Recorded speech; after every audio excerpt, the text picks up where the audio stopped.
পশ্চিমা বিশ্ব এবং ইরানের প্রতিদ্বন্দ্বীরা দীর্ঘদিন ধরে যে আশঙ্কা পোষণ করে আসছিল, ইরান কি সত্যি পরমাণু অস্ত্র তৈরির পথে এগোচ্ছে নাকি এসব কেবল জল্পনা, এমন প্রশ্নের মাঝে সম্প্রতি আন্তর্জাতিক পরমাণু শক্তি সংস্থার এক নতুন প্রতিবেদন এই আলোচনাকে আবার সামনে নিয়ে এসেছে।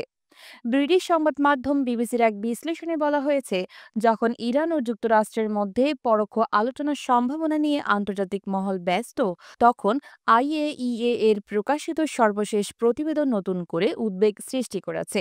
এই প্রতিবেদনে বলা হয়েছে, ইরানের কাছে বর্তমানে ৭০% মাত্রায় সমৃদ্ধ ৪০৮.৬ কেজি ইউরেনিয়াম রয়েছে। যদি এই ইউরেনিয়ামকে ৯০% মাত্রায় সমৃদ্ধ করা হয়, তাহলে দেশটি প্রায় ৯টি পারমাণবিক বোমা তৈরির সক্ষমতা অর্জন করতে পারে।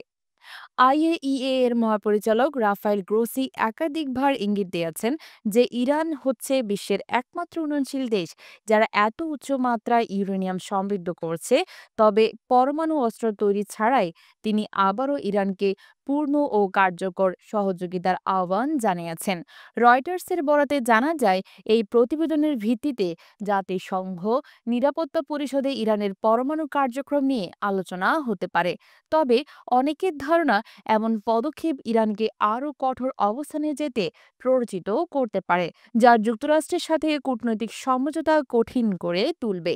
এদিকে ইরানের একটি জনপ্রিয় সংবাদ মাধ্যম হামশাহরি অনলাইনের রাজনৈতিক বিভাগ মন্তব্য করেছে, আইএই এর প্রতিবেদন কেবল ইরানের পরমাণু কর্মকাণ্ড নয়, বরং পশ্চিমা বিশ্বের ইরান বিরোধী পরিকল্পনাও উন্মোচন করেছে। বিশ্লেষকদের মতে, যুক্তরাষ্ট্র এখন দ্বিমুখী কৌশল নিয়েছে।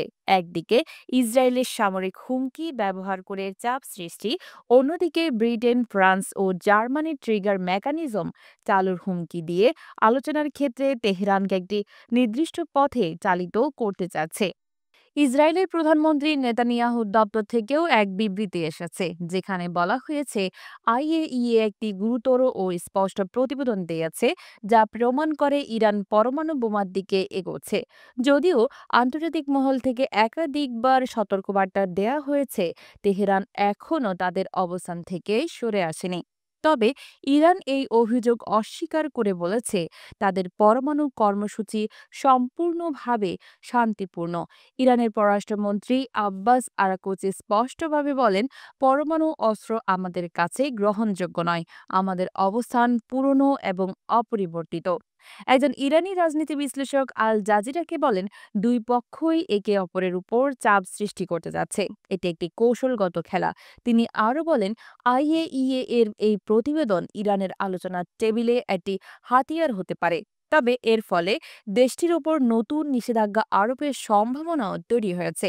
ইউরোপীয় দেশগুলো এমনকি জাতিসংঘে বিষয়টি তুলতে পারে। তিনি এও জানান, এখনও ইরান আনুষ্ঠানিকভাবে পরমাণু বোমা তৈরির কোনো সিদ্ধান্ত নেয়নি। তাদের দৃষ্টিতে ৬০% ইউরেনিয়াম সমৃদ্ধ করা হচ্ছে মার্কিন নিষেধাজ্ঞা প্রত্যাহারের লক্ষ্যে একটি কৌশল মাত্র।